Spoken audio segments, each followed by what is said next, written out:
Hey guys, welcome to the Whitetail Anonymous podcast number 2. Today it's just me. Josh is laying out on this one, but we do have calculated team member Chris Hensley with us today. Chris lives in Western North Carolina. He's a great team member for us, a heck of a turkey hunter, heck of a deer hunter, and today we're going to discuss turkey hunting. I know turkey hunting is in most of the states here in the United States, and the guys who listen to us on the East Coast. So some tactics and way that he hunts turkeys. And Chris is already tagged out this year in North Carolina, so he obviously knows a little bit about what he's doing. All right, Chris, say hey and tell us a little bit about you.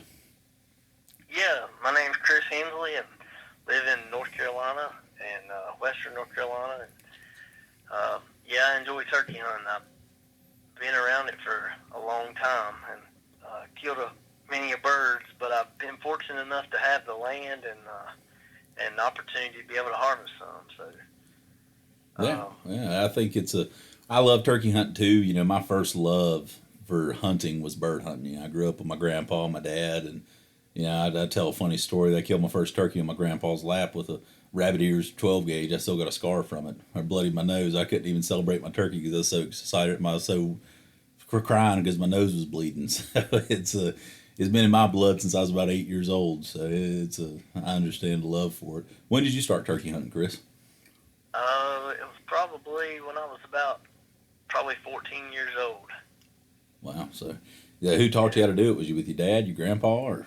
No, I picked it up with some friends. A couple of friends of mine were pretty big turkey hunters, and everybody in high school took the calls to school, and they'd bring their beards in that they killed their turkeys, and I thought, man, I got to get into this. And I bought me a little diaphragm there, at Walmart, and started kicking it around a little bit and gagging and everything else with it in my mouth. And it took a while, but I ended up picking it up and became a pretty good caller.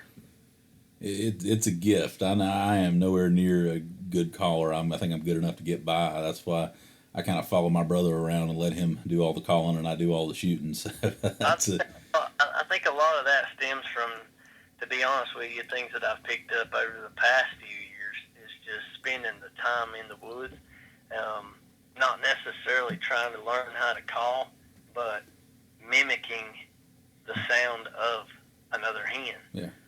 For some reason, they know what to say to the gobbler, and if you just spend the time in the woods and you listen to what they say, and then you try to mimic that, it works. I think that's a good point. I think a lot of people try to, make it sound a certain way, but sometimes some of the natural hens have the nastiest sounding yelps there are. And the gobblers love it. I mean, they just eat it up. Those nasty sounding. You're like, golly, I wouldn't come to that, but then here they come rolling to it. So that's. Matter of fact, just today, I took my daughter hunting today, and she's 7, and she's eat up with it, wanted to go, and we went and sat in the blind and had some gobblers gobbling off in the distance, and I heard a hen off in the distance, and I could hear the hen calling, so I knew there wasn't much reason for me calling with the hen with those gobblers. And but this hen, honestly, I thought it was someone else, like another hunter in the woods, and obviously it would have been on my land, so they would have been trespassing. So I didn't really think it was anyone else, but the way it sounded, it sounded awful. Yeah. And, it sounded like someone else scratching on an old Walmart call or something. What it sounded like. I thought, man, what is this? And finally, she came in, and I seen her, and I thought, wow, that's crazy, because you hear these guys calling at these national turkey calls and all that, and they sound great. They sound amazing. But sometimes it's not always the best calling that gets it done. Yeah, you're right. Yeah. That's so you get that nasty old raspy hen, as they call it, in there, and that's right. And gets them going. I guess let's start it here. Chris, what do you do when you get up 5 o'clock in the morning? What time you got where your birds are? Say you roost them. What time do you try to get in there and set up on them? Well, I try to get as close as I possibly can to the tree that the roost is in. Typically the day before, roosting a bird, if you can find out what tree he's in, and absolutely narrow it down and try to figure out the the tree he's in, not just the area within 200 or 300 yard area. I'm talking about just try to figure out the tree that he's in. You can set up according to that, and you want to get within. If you can get as close as you can to that tree without spooking him off of it or making any loud noises, you're going to be in the chips, because typically there's going to be hens roosted by there. But you got to get between them and him, or they're going to cut you off and maybe take them the other way. But typically, if you can get one roosted the night before, it doesn't mean he's always going to be, put in the oven. But if you can do that, you're already a step ahead of the game. Yeah, I agree with you completely there. Well, when you sit down, I mean, when do you call? I know a lot of people, they call too much. They call too early. I mean, are you waiting for him to gobble 4 or 5 times on the roost, or are you hitting it to make him gobble? Well, what are you doing? Well, I myself, when I sit down, I just want to picture in my mind that I'm another hen, and that I'm still up in the tree just like they are. And obviously, I'm not going to be super loud. And typically when you walk in the woods, you don't hear turkeys calling any time of the year, and they're vocal all year long. But you, as a human, don't typically hear them. It's because they're not that loud. They're not as loud as people think they are. And turkeys can hear a long way away. So usually I start out with some soft tree yelps, just yep, yep, yep, something super soft. And I gradually will get just a little louder until I finally get a response from him. I think a lot of people overcall first thing in the morning, but if I can do some soft yelping from the tree, and I can get him fired up on the tree limb, then I'm already a step ahead of the game too. Yeah.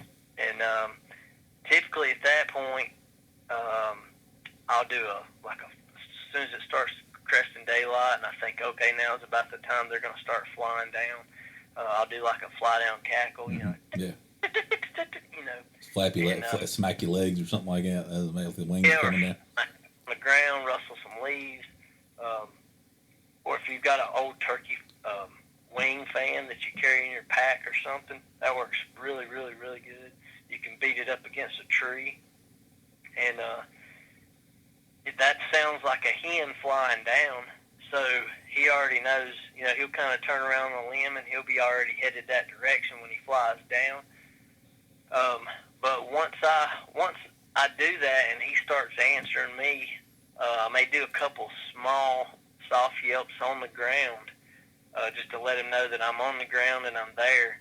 But after that, if he's responding to me and he's answered me during those times, I typically try to shut up until he flies down, because that's when you get into the point if you overcall. Yeah. And if you overcall, he's not going to like it. Typically, he'll. So you're saying once you get him hammering on that limb, say he hammers back at you 3-4 times in a row, you're going to be quiet. You're going to do your fly down cackle and be quiet.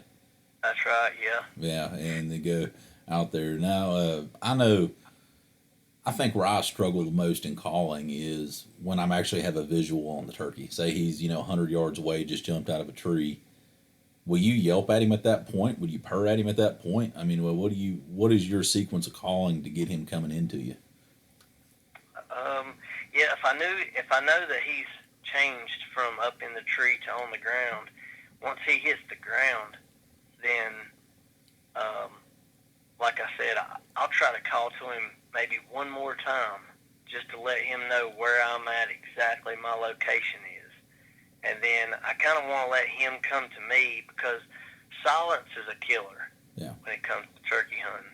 If you call and call and call, that turkey's standing there strutting. He's excited and he's strutting. He's not going to walk through a laurel thicket or something when he's strutting. He can't cross a creek while he's strutting.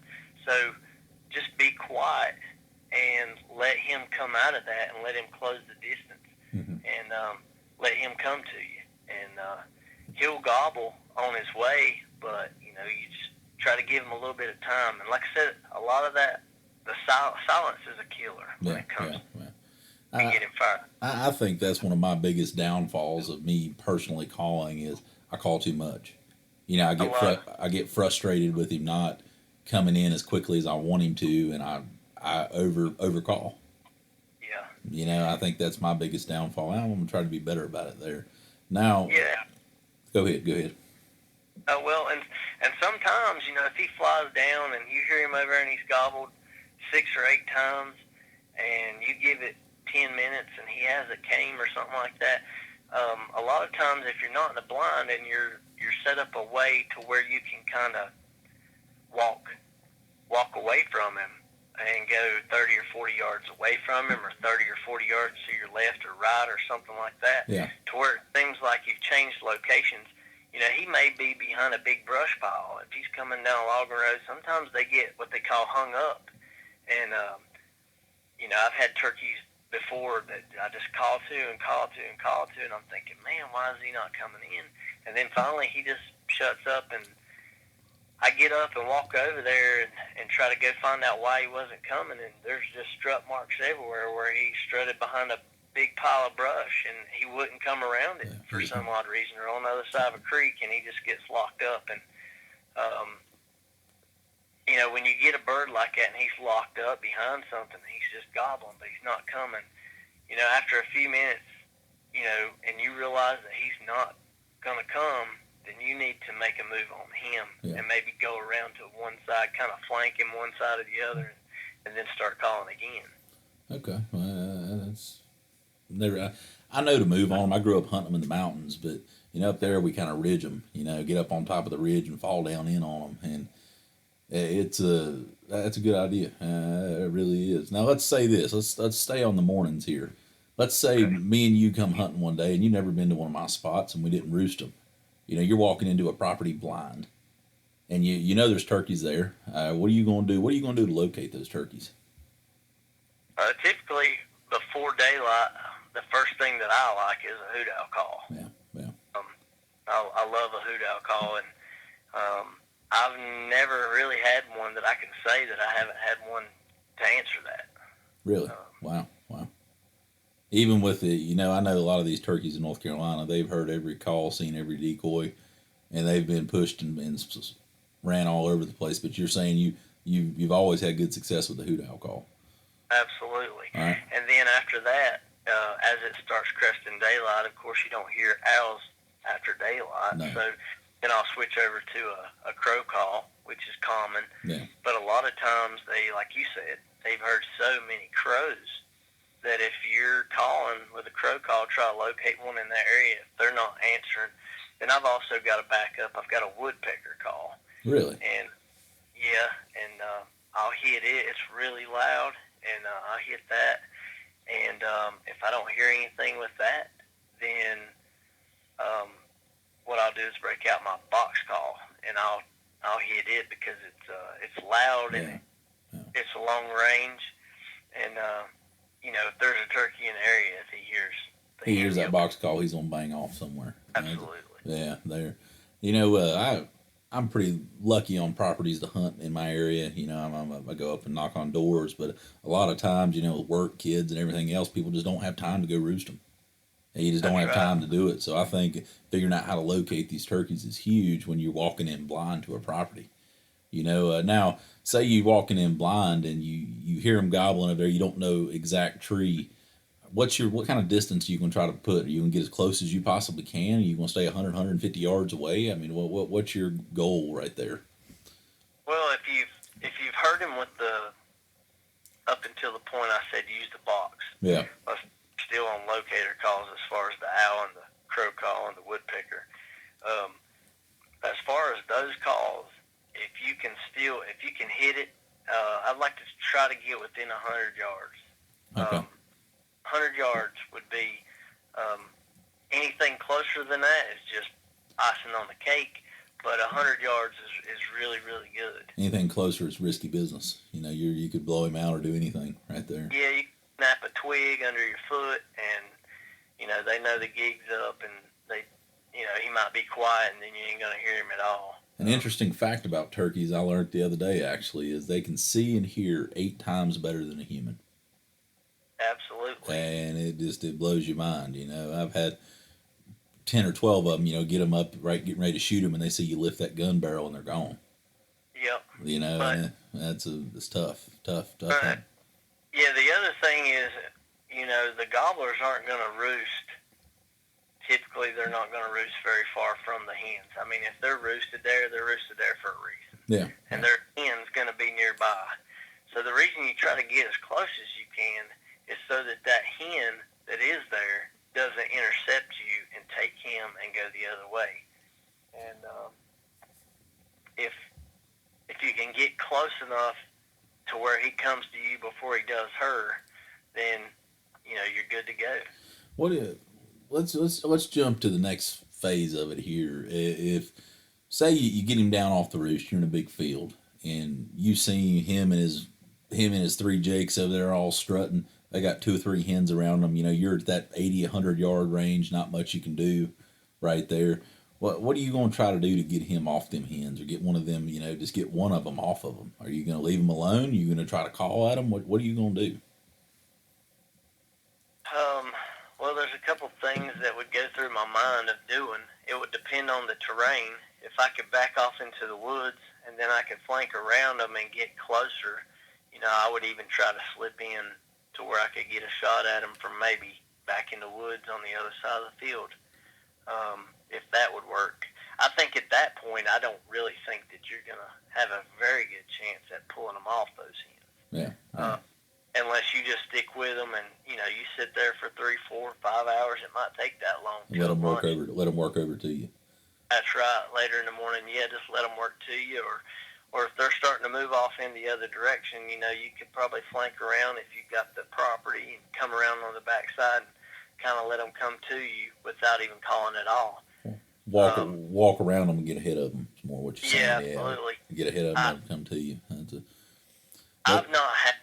I've not had the opportunity to do this because here in western North Carolina, we don't have a lot of fields. And if you do have a field, it's really not big in size. Down east, I'm sure it would be awesome. I've seen a lot of it on videos and stuff here lately. A trend that they're picking up is, where they fan out a big gobbler fan and they kind of crawl. They hide behind it, crawl through the field. I would really love to try that, but I don't have any fields that allow me to do that. Yeah. I'd be afraid I'd get attacked, man. I'd do it. I wouldn't even be able to get my shotgun up in time. He'd be on top of me. But it would be a rush. I can imagine. I feel like I might have a heart attack every time one's in front of me. But I can't imagine one being 3 foot from you. That'd be a rush and a half. All right. Well, we kind of got our mornings done now. I know in West Virginia and even in Virginia, at some point you can't hunt in the evenings, but luckily here in North Carolina we can. And a lot of people wonder, like, how do you hunt these turkeys in the evenings? Are they calling? Are they banging? Do you have to set up on them? Do you set up where they're roosting?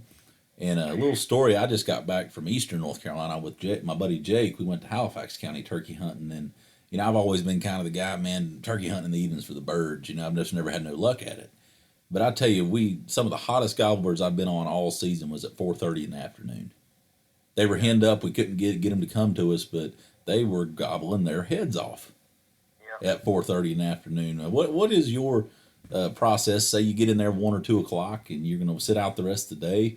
What do you do? Well, around here, typically in the later part of the season, when a lot of the hens are bred up and they're going to their nests and that kind of thing, if you can get a bird to gobble during the noon time during the middle of the day, I mean, you've got a super good chance at killing that bird because he's lonesome. He's looking for a hen, and you're it. So it works out great. But typically later in the season, to answer your question, it's typically, I'm like you. I haven't had a lot of luck. I've only killed a couple of birds, and I took a couple of my friends that's killed a couple of birds, and that's only a handful in all the years that I've been hunting in the afternoons. After 2 or 4 o'clock, something like that, they're already henned back up again. The biggest thing I could suggest would be setting on a food source. If you've got pictures, trail cameras, and stuff set up on, say, a green food plot, and those birds are working through there late afternoon, or they're roosting close by there, typically they're going to hit that food source before they go up to roost so that they have something in their bellies all night long. Yeah, And I wouldn't put a decoy out. I wouldn't call or anything. I just did basically deer hunt them at that point, that late in the evening. So you're saying even if like you get out there and you hit your box call, you don't have a clue where they're at. If you get him gobbling, you're done calling. Or are you gonna? Well, if he cuts me off, if I'm in a mid yelp and he cuts me off, then I may continue to call, but I'm gonna be. I'm not gonna overcall. I'm just gonna kind of let him do more of the gobbling. You know, you call once or twice, they're like deer. When they hear a grunt, they know exactly where you're at. Yeah. They can pinpoint you to the exact location. And, yes, like I said again, it goes back to that silence as a killer. You know, if you yelp a couple times, he gobbles, just give him a little bit, let him work to you, and then after a little while, 15, 20 minutes, if you haven't heard him gobble, then you hit it again and see where he's at. If he's further away, then obviously you know he's got hens with him, and she's pulling him away. So that the game's over there. Yeah. That's kind of where I've always been with it, you know, until this weekend. I mean, it kind of really opened my eyes to hunting in the evenings, you know. Like I said, just never had any luck with it, and it just more out there killing time. Not that we're not having fun in the woods, but I mean, you're there for an end goal, obviously. But well, and that was the other thing. It goes back to what I was talking about with the typically if people go try to roost a bird. Yeah. Okay, they're standing on one ridge and they hear the bird roost and they hear him gobbling the night before. They hear him gobbling on that next ridge. That's not good enough. Mm-hmm. Like I told you, if you find out what tree he's in, I mean, you want to know what tree he's in because that takes you back to what you were just talking about, the afternoon hunts that are really hard. If you know what roost, those birds typically roost in the same tree every night. Mm-hmm. Mm-hmm. You know what tree he's in. If you go set up 40, 50 yards from the bottom of that tree, he'll be back there before dark. And right now it's getting dark about 8 o'clock or so, a little bit after 8:15 or something. I mean, if you're there at 6 o'clock setting up next to that tree, you know, you don't have to call or anything. He's going to come back to that tree and sleep. So just sit there and be patient. That's all. Yeah. Now, do you more of a hunting a blind, or you on the ground type of guy? What are you more up for, Chris? My daughter, I have to take her. She has to hunt the blinds. I'm not big on hunting the blinds unless I'm hunting with a bow, but just because you're limited on what you can see. Yeah. I'm a run and gun kind of person. I like to be able to move around a little bit. And I like to be able to sit out of a blind. Yeah. Yeah. I've maybe killed one or two of my 20-some in a blind. I'm more like you. I like to hear them gobble and get as close as I possibly can to them. Sometimes that bites me in the butt because I try to play the little game and get too close to them. You know, I guess that's part of it too. There now, talk about, you know, I grew up in the mountains of Southwest Virginia, so I kind of the same terrain that you deal with. You know, there's not a lot of fields, and if there is a field, it's steep and rolling, and you know, different there. And I've noticed, and my grandpa always said to me, he said, "Boy, you'll never call a turkey downhill to you. You never call a turkey downhill." He said, "Always set up high on them." You know, what are your thoughts on that? Have you ever had any luck calling a turkey downhill to you? And I know a lot of our viewers are from southern West Virginia, you know, in the mountain areas, and they're hunting these mountain birds, you know, like us. I mean, what are your thoughts on that? I think to have the advantage, I think getting level with the bird or a little bit above the bird, I think you're better off, especially when they pitch down off the roost in the morning. They typically fly into the side of the hill. You know, they're not going to pitch off and go 150 yards to the bottom unless they're spooked or something. Yeah. They're going to pitch off and hit the side of the hill. And typically the birds like to work the tops of the ridges early in the morning. And then as the day goes on, it gets hot. They come down into the bottoms and eat the bugs in the bottoms, scratch around the leaves and that kind of thing too. It's obviously warmer in the mornings on the ridges, so they like to get that. You know, they like to be warm. Turkeys aren't really cold. They don't like to be cold, so they like to be up high on the ridges in the mornings, and then they'll work their way down in the evenings and work their way back up. Well, I guess that kind of, I mean, my grandpa, man, probably killed 150 turkeys in his life. He was a slayer. You know, it just he never wore nothing but a pair of blue jeans and a flannel shirt. You know, and he tore them up. He just said, "Boy, don't move." I can remember him now. sitting on his lap. He had this big old long fingernails. If I was moving too much, he'd dig it into me. Yeah, just the memories of it, the fun of it, chasing them mountain birds. And guys, and our viewers, if you're not a turkey hunter, you haven't ever been, it's something you ought to give an opportunity. There ain't nothing like getting a big old tom strutting and gobbling out in front of you. Chris will agree with me there. I mean, it just I feel like I'm gonna have a heart attack when it happens. Absolutely. Yeah, it's good eating. When we'll let's talk about that. That's a good little thing to end on there. We got a few more minutes here. How you like to cook it, Chris? Typically I don't. I make my wife do it. I'm with you there. How does your wife like to cook it? But no, we started out, it was pretty rough, because it had a gamey taste to it. But yeah. Just if you need to tenderize it, and then you need to put it into a good marinade. You can find some marinades online, that kind of thing. But if you find a good marinade and marinate it for a couple of days in the fridge, and that'll take a lot of the gaminess out of it. My wife cooks it in the oven. Really? Okay. It turns out phenomenal. I mean, it's good. Yeah, the best way I've ever had it, and I'm big on I eat what I kill. If I kill it, I'm going to eat it. There's no really point of me shooting it if I'm not going to. And what we do is we breast them out, and then we cut them in strips and wrap them in bacon and grill them. And bacon makes everything better. I don't care who you are. But it's a heck of a way to eat them. I know a lot of people cut them up and bread them and fry them. Like chicken nuggets that way. Now my grandpa, he used to make us skin the whole bird out, so we'd have like a whole turkey coming from the store, and we grill it, cook it some way like that, and, so it's an acquired taste and wild, but it's good, if you get used to it. Absolutely, yeah. I think that's a good wrapping point there for this podcast, guys. Chris is a team member with us for Calculated Killers. He is on the page. You got questions for him about turkey hunting? I'm sure he wouldn't mind answering them at all. I'm gonna pick his brain a little bit. Maybe he can. I might have to pay for him to come down here and call for me this year, but that's the way I'm going. But, if you got questions for him, guys, shoot them to us, and we're here to answer questions. We're here to help you guys and help us. If you got things that Chris and I don't know, I'm all for new information, and I'm sure he is too. Something to try and go from there. Chris, you want to add anything before we end? No, like I said, I'll answer any questions anybody has, and I'll try to help you out the best way I know how. I know I've got about 5 years or 6 of some really, really good kills. So I'm sure there are probably 10 or 15 good kills on video.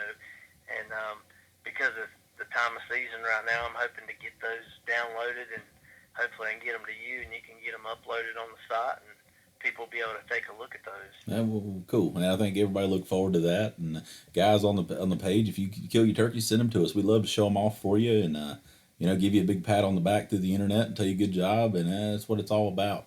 But again, Chris, I want to thank you for spending some time with me today. On the podcast and telling everybody what you do to turkey hunt, because you're obviously having great success. Thank you again, my friend. Thank you. I appreciate it. And guys, thank you for listening to Whitetail Anonymous Podcast number 2. We will have a couple more coming out, and I will get this one posted as soon as possible. Check the page, check for all the new stuff we have coming out, and shoot us a message if you have any questions. Thanks, guys.